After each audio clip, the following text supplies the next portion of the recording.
అందరికీ నమస్కారం అండి. నన్ను అనుభవించిన అందరికీ అయితే ఒకటి చెప్పదలుచుకోండి ఈరోజు అంటే మరి ఘోరంగా బ్యాడ్ కామెంట్స్ పెడుతున్నారంటే కామెంట్స్ని పట్టించుకోవట్లేదు, కానీ బూతులు పెడుతున్నారు.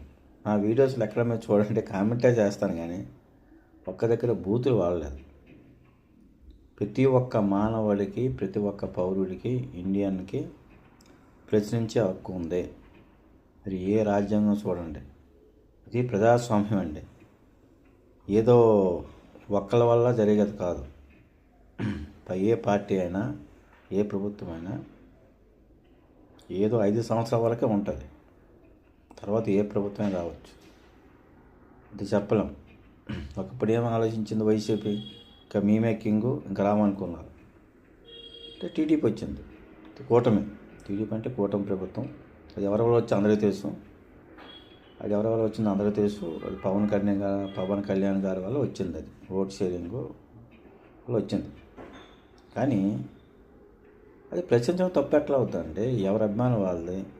నేను ఒకటే చెప్తాను, అంటే బూతులు పెట్టకండి. కామెంట్స్ మీరు పెడితే నేను చూస్తా, సమాధానం కూడా చెప్తాను. బూతులు పెట్టే అధికారం ఎవరు కొని చెప్పండి. నా వీడియోస్లో ఎక్కడ ఎవరికి కానీ బూతులు తిట్టే ప్రసక్తే లేదండి.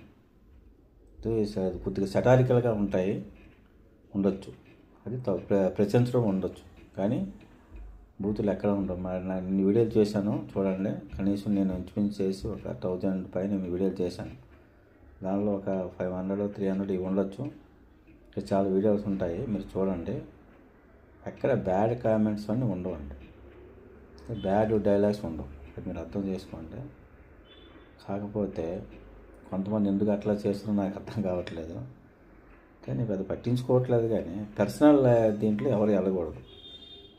వేరే విధంగా నేను తిడితే ఏం పట్టించుకొని, ఎవరి మధ్యలో ఆ ఫ్యామిలీ తల్లులు ఎవరో ఎప్పుడో చనిపోయి ఉంటారు, వాళ్ళ పేర్లు వీళ్ళ పేర్లు తిట్టుకుంటే ఏం లాభం అండి? ఎవరికి మేము పట్టించుకోను, కానీ అది చూసే వరకు కూడా బాగుండదు. అది పబ్లిక్ డొమైన్లు ఉంటాయి. మీకు కాస్త అర్థం చేసుకోండి. మీరు ఇష్టం లేకపోతే నా వీడియో చూడకండి. మళ్ళీ అదే చెప్తాను. నేను ఎవరిని కానీ ఎప్పుడు కానీ నా వీడియో చూడమని కానీ, కామెంట్ చేయమని కానీ, షేర్ చేయమని కానీ అభిమానిస్తున్నారు. అభిమానించే వాళ్ళకి ఎప్పుడు నేను అభిమానంగా చూస్తాను, అది నా బాధ్యత. కానీ లేనిపోయిన కామెంట్స్ ఎందుకండి? ఎలిగేషన్స్ పెంచుకోవడం తప్పించి ఏముండదండి. దీంట్లో ఎవరు ఒకరు చేసింది లేదు.